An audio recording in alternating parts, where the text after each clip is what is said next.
Hello and welcome to our channel again. So we have discussed in the previous video about the electrostatic equilibrium. In this lecture, we will discuss some important questions and from which we will learn more concepts. Okay, let's start. We have charge Q and Q. Let us take it as minus Q and minus Q. Previously, we will talk about plus Q charges, but in this lecture we will talk about minus charges, negative charges. Okay, चलिए फिर हम लोग यहाँ पे एक third charge Q लेते हैं जो कि फिलहाल के लिए इक्विलिब्रियम में है.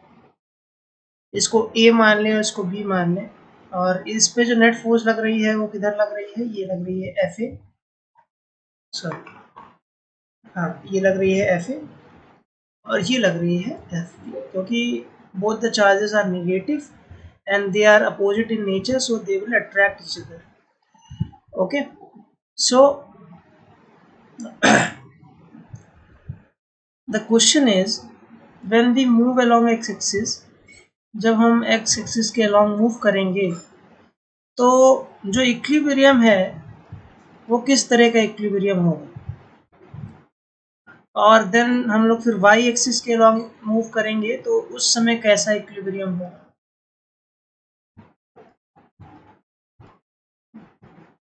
ठीक, आप वीडियो को पॉज करके खुद भी ट्राई कर सकते हैं. मैं यहाँ पे इसका आंसर बता रहा हूँ. यहाँ पे दो चार्जेस हैं minus Q and minus Q.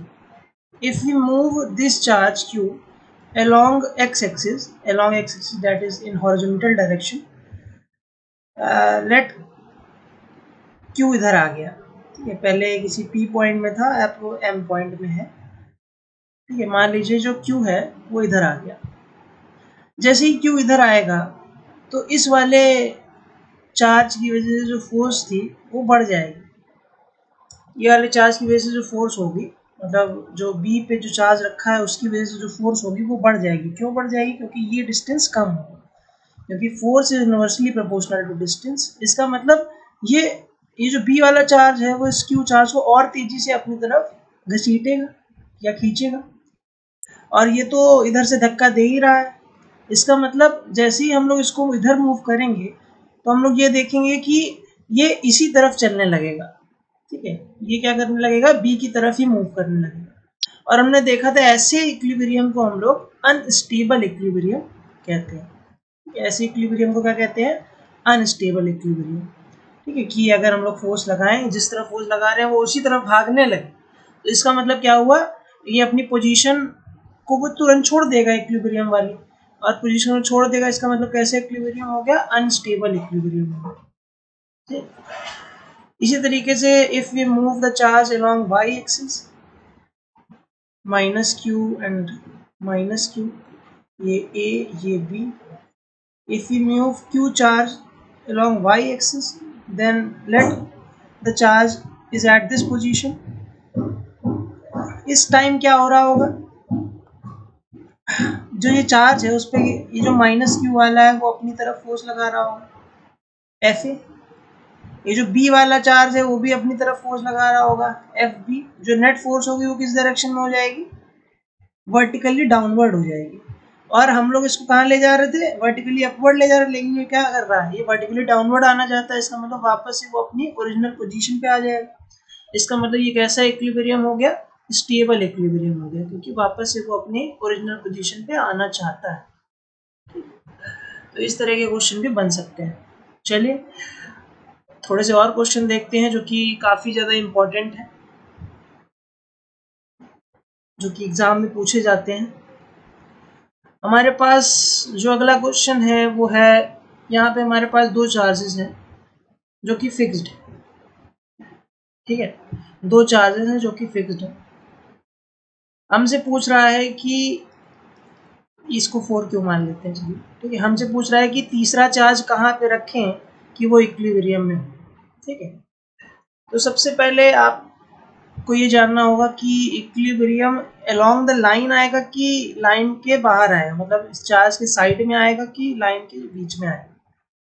तो इसके लिए अगर कभी भी हमारे पास दो सेम मैग्नीट्यूड के चार्ज हैं, मतलब सेम नेचर के चार्ज हैं, सॉरी मैग्नीट्यूड नहीं, सेम नेचर के चार्ज हैं, तो हमेशा जो इक्विलिब्रियम आएगा वो हमेशा इन दोनों की लाइन जॉइनिंग के बीच में ही आएगा। ठीक है, क्योंकि अगर ये दोनों सेम चार्जेस हैं, ठीक है, तो मान लीजिए कहीं इक्विलिब्रियम हमको यहाँ मिल रहा है, तीसरा चार्ज यहाँ रख रहे हैं, तो वो क्या होगा, इक्विलिब्रियम कैसे मिलेगा। हमने बताया था इक्विलिब्रियम के लिए एफ नेट 0 होना चाहिए। ठीक है, तो यहाँ पे देखें इस पॉजिटिव क्यू चार्ज की वजह से, जो इसकी वजह से लग रहा होगा, बी वाले चार्ज की वजह से, बी वाले की वजह से जो इस पे लग रहा होगा फोर्स, वो किस डायरेक्शन में होगा, वो इस डायरेक्शन में होगा, इस डायरेक्शन में, इस डायरेक्शन में। ठीक है, और ए वाले की वजह से किस डायरेक्शन में होगा, वो इस डायरेक्शन में होगा।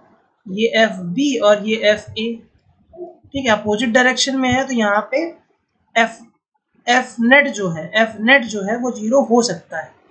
ठीक है, लेकिन अगर हम लोग यहाँ पे देखें या फिर यहाँ पे देखें, क्या एफ नेट 0 हो सकता है। मान लेते हैं यहाँ पे देखें, तो अगर यहाँ पे कोई चार्ज रखा होता है तो इस वाले बी वाले चार्ज की वजह से क्या होता है, ये फोर्स इधर लग रही होती है और ए वाले चार्ज की वजह से भी इधर लग रही होती है, तो दोनों ऐड हो जाते हैं। तो इसलिए यहाँ पे पॉसिबल नहीं है कि एफ नेट कभी भी 0 हो जाता है। ऐसे ही सिमिलर केस यहाँ पे भी, दोनों की डायरेक्शन इस डायरेक्शन पे हो जाती है, तो यहाँ पे भी एफ नेट 0 ना हो पाता।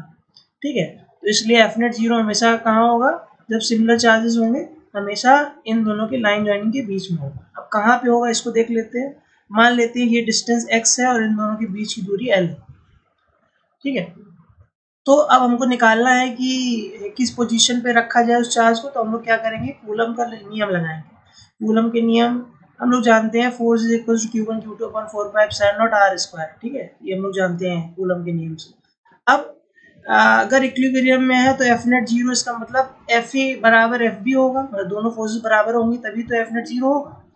ठीक है, तो यहाँ पे देखें एफ ए कितनी होगी, एफ ए होगी ए वाले चार्ज की वजह से, ए वाले चार्ज क्या है Q, और जो दूसरा चार्ज है वो है कैपिटल Q 1/4πε0, और डिस्टेंस कितनी है स्मॉल q से कैपिटल Q की x²।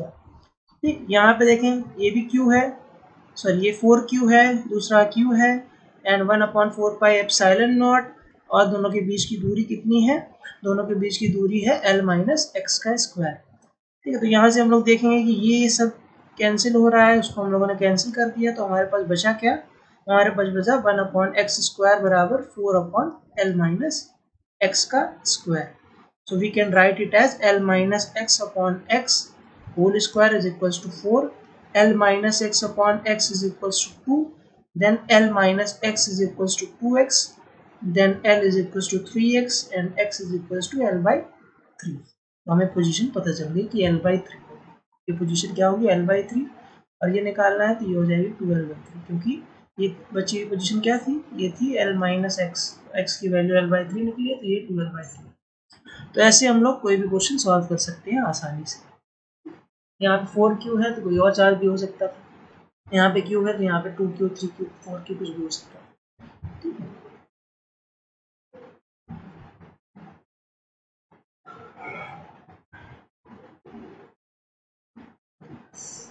और ऐसे ही सेम प्रोसीजर हम लोग, दो नेगेटिव चार्जेस हैं तब भी हम लोग सेम प्रोसीजर ही अपनाएंगे। उसमें भी हमको एफ नेट जो होगा वो इन दोनों की लाइन जॉइनिंग के बीच में ही मिलेगा। और जब प्लस या प्लस माइनस होंगे, ठीक है, अलग अलग होंगे नेचर के, तब उसमें हम लोग को थोड़ा सा अलग चीज़ सोचनी पड़ेगी। ठीक है, तो आज के लिए हम लोग इतना रखते हैं। अब नेक्स्ट लेक्चर में हम लोग प्लस माइनस वाले केस पढ़ेंगे और कुछ और मैथड अच्छे करेंगे। Thank you so much, like करें, शेयर करें और सब्सक्राइब करें चैनल। Bye bye.